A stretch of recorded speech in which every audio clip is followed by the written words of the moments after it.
Morning, it's Dr. Alex Eson. In this video, we're going to make a few things simple. Have you ever wondered why would I take Ozempic or Mounjaro when I could just take a weight loss pill, and which one actually works better? Let's make this really simple today.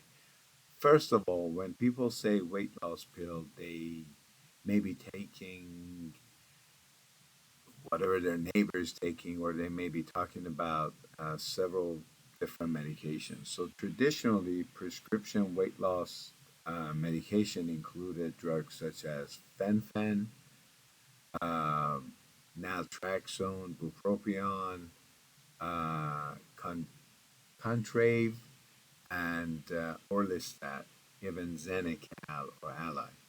These medications work in different ways. Some decrease appetite, some affect craving, and orlistat actually reduce the amount of fat in the intestinal absorption and it causes a lot of diarrhea. But very different group of medications. Now, drugs such as semaglutide or tirzepatide, you probably know them as Ozempic and Mounjaro. But here's an important distinction. Ozempic is semaglutide, which is approved primarily for type 2 diabetes. Semaglutide brand is specifically approved for chronic weight management is Wegovy. And Mounjaro is Tirzepatide, which is approved for type 2 diabetes. So Tirzepatide brand approved specifically for weight loss management is called Zepbound. It's almost as bad as chemo. So why have these medications received so much attention? Because they don't simply act like traditional appetite suppressants. Semaglutide acts on a hormone system called GLP-1. Tirzepatide acts on GLP-1 and another hormone pathway called GIP. These signals communicate with your brain and digestive system. They decrease hunger, they make you feel full, and they can reduce how much food you can eat. In other words, many patients describe something very interesting. They're not spending the entire day fighting hunger, and the biological signal telling them to eat has changed, and that it's a major reason these medications can be so effective. So, the question that needs to be answered is in clinical trial, tirzepatide has produced substantial weight loss reduction.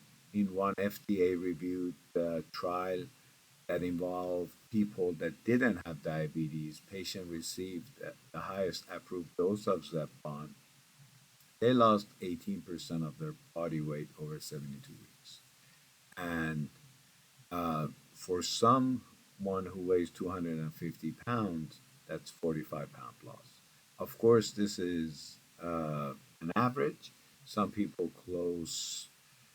uh, have close amount of weight loss, and others don't.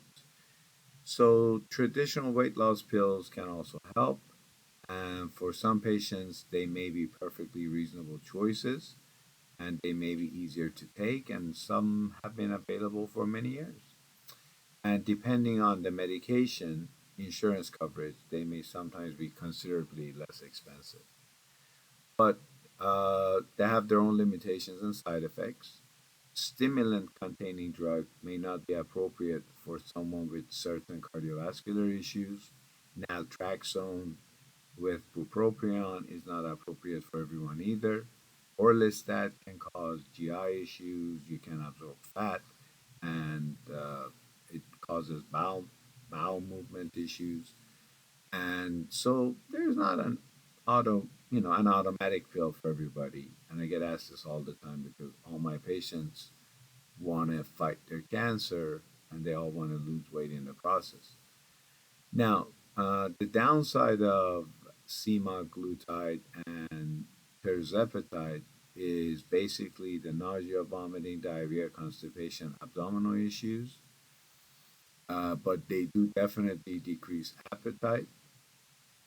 And I also want my patients to understand that muscle and nutrition work together. And so if you lose 40 pounds on your scale, some of that is coming from your muscle. So protein intake matters, resistant exercises matter, maintaining your strength becomes especially important. And you know, overall, for example, the FDA labeling included important precautions and contraindications, including personal family history of medullary thyroid carcinoma or MEN type 2 conditions I treat.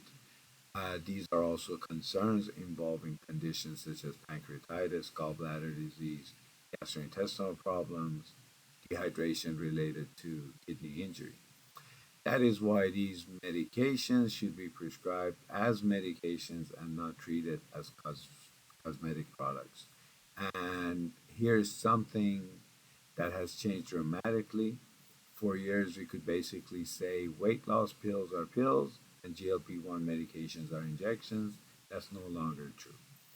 There are now FDA approved oral GLP-1 options for for weight management. Wegovy is available as a tablet for adults as of 2026. The FDA approved Orforglipron and Fondayo, another one daily GLP weight loss management pill. So we're entering an era where patients may be able to choose among traditional pills, GLP-1 pills, and weekly injections.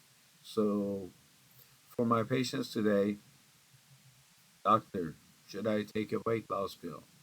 Should I try Ozempic, Mounjaro, Wegovy, or Zepbound? My answer is gonna be, we should start with the drug, whatever your insurance covers, I think, because they're expensive.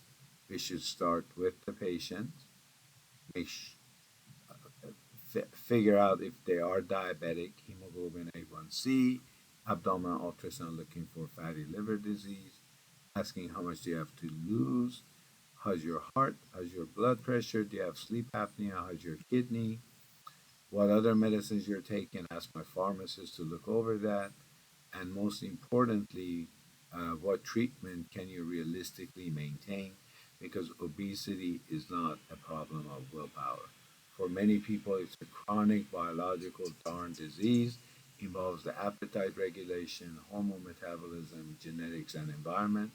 These medications have given us powerful new tools, but powerful does not mean appropriate for everyone. The best weight loss medicine isn't necessarily the newest one. It's the one that works for you. It's not the strongest one. So overall, if you can sustain your weight loss, hallelujah, that's what I want to see.